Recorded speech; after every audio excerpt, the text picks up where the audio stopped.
মানুষ হবে এভাবে?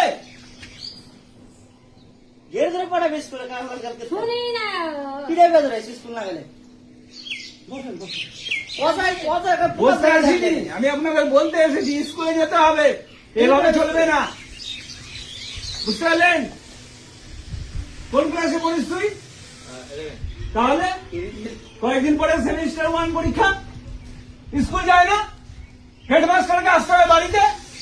গেড়ে ধরে পড়াবে স্কুলে একদিনের স্কুল দিনে বন্ধ না যায় একজনও জানে রেজাল্ট দেওয়ার পরে একজনও জানে স্কুলে যায় না জিম করে মোবাইল মোবাইল সারাদিন মোবাইল দেখে, যে মোবাইল ওর প্রতাপের মোবাইল, দুজন মিলে মোবাইল দেখে।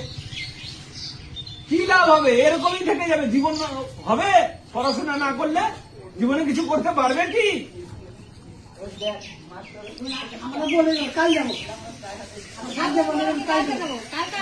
আরে কালকে কোনোদিন আসবে না, আজকে থেকে শুরু করতে হবে সব সময়।